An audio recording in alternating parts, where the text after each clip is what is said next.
இன்றைக்கு த hope of sequence, அடுத்தடுத்து நடைபெறும் காரியங்களின் நம்பிக்கை. படிக்க வேண்டிய வேத பகுதி ரோமர் 5ஆம் அதிகாரம் 3 முதல் 4 வசனங்கள். ரோமர் 5:3. அது மாத்திரமல்ல, உபத்திரவம் பொறுமையையும், பொறுமை பரீட்சையையும், பரீட்சை நம்பிக்கையும் உண்டாக்குகிறது என்று நாங்கள் அறிந்து உபத்திரவங்களிலேயும் மேன்மை பாராட்டுகிறோம். We know that suffering produces perseverance. Perseverance அப்படின்னா ரொம்ப நாள் காத்துக்கிட்டே பொறுமையாக இருக்கிறது, எவ்வளோ நாள் ஆனாலும். Perseverance character and character hope. Romans பண்பு, நற்பண்புகளை நீண்ட காலம் பொறுத்திருப்பது, காத்திருப்பது நற்பண்புகளை உண்டாக்குகிறது. அப்படி நீண்ட காலம் பொறுத்திருந்து நற்பண்புகளை உண்டாக்கின நமக்கு நம்பிக்கை உண்டாகிறது. அந்த நற்பண்புகளினாலே நம்பிக்கை உண்டாக்குகிறது அப்படிங்கிறது அதோட பொருள். Suffering produces perseverance, perseverance character and character hope. Suffering builds Christian character. நீண்ட காலமாக பாடுகளை அனுபவிப்பது கிறிஸ்துவ பண்பை கட்டி அமைக்கிறது. த sequence is suffering, perseverance, character and hope. இந்த வரிசை என்ன என்றால், கடும் பாடுகளை அனுபவிப்பது கிறிஸ்துவுக்காக.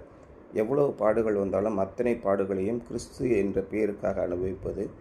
நீண்ட காலம் பொறுமையோடு அவற்றை அனுபவிப்பது. அந்த நீண்ட காலம் பொறுமையோடு அனுபவிக்கிற அந்த பண்பு நல்ல நற்குணத்தை உங்களிடத்தில் உருவாக்குகிறது. அந்த நற்குணம் இயேசு கிறிஸ்துவின் மேலே நல்ல ஒரு எதிர்காலம் அமைக்கும் என்ற நம்பிக்கையை கொடுக்கிறது. அவர் English word tribulation comes from Latin word tribulum. இது ஆங்கில வார்த்தையான ட்ரைபுலேஷன், கடும் துன்பம் என்ற வார்த்தை லத்தீன் வார்த்தையான ட்ரைபுலம் என்ற வார்த்தையிலிருந்து வருகிறது. A tribulum was a heavy piece of timber with spikes in it used for threshing the grain.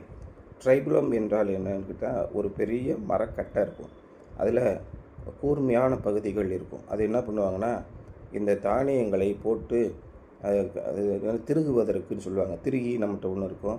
அது மாதிரி தானியங்களை சுத்தம் செய்து அதிலிருந்து உமியை நீக்கி தெளிவான தானியத்தை எடுக்குவதற்கு, அதுக்காக என்ன பண்ணுவாங்க, தானியத்தை போட்டு அப்படியே ஃபுல்லாக திருகுகளில் போட்டு திருகுற மாதிரி அந்த ட்ரைபுலம்ங்கிறது அதுதான் யூஸ் ஆகுது. Tribulum was known over the grain, drawn over the grain. அதான் நம்ம ஊரில் இருக்கிற உலக்க மாதிரின்னு வச்சுக்கோங்க. குத்து உரலில் போட்டு அப்படியே குத்துன்னு குத்துவாங்க. பார்த்திங்கன்னா அவுல் எடுக்கிறதுக்கு குத்துவாங்க.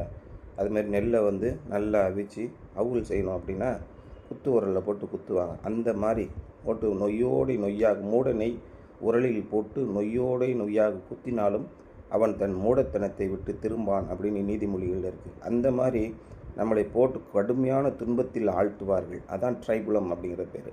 என்ன பண்ணுவோம், உலக்கையை தூக்கி தானியத்தின் மேலே குத்துறது போல் கடும் துன்பத்திலே நாம் அகப்படுவோம். அண்ட் இட் செப்பரேட்டட் வீட் ஃப்ரம் த chaff. அதுதான் இப்போ அந்த நெல் உமியை நெல்லிலிருந்து அகற்றுகிறது. அது மாதிரி as we go through tribulations and depend on God's grace, கடும் துன்பங்களின் வழியாக நாம் சென்று தேவனுடைய கிருபையை நம்பி இருக்கும்போது, the trials only purifies us and help to get rid of the chaff. அந்த பாடுகள் நம்மளை சுத்திகரித்து நம்மளில் இருக்க அழுக்கை நீக்கி நம்மை தெளிவான ஒரு தானியத்தை போலாக்குகிறது. For many months I visited a young man in a hospital who had almost burned to death.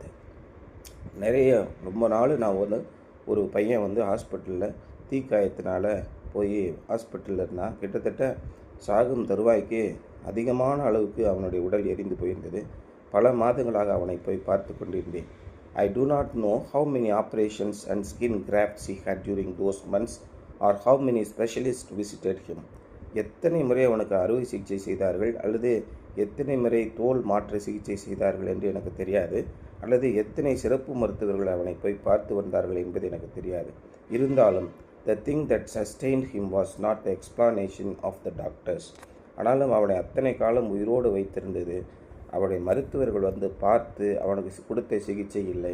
but the promises they gave him that he would recover. அந்த சிகிச்சையை விட கவலைப்படாதே, கண்டிப்பாக நீ மீண்டு வந்து விடுவாய் என்று அந்த மருத்துவர்கள் கொடுத்த வாக்குறுதி தான். that was his hope. அதுதான் அவனுடைய நம்பிக்கையாக இருந்தது. And the thing that sustained his hope was the love of his family and many friends as they stood by him.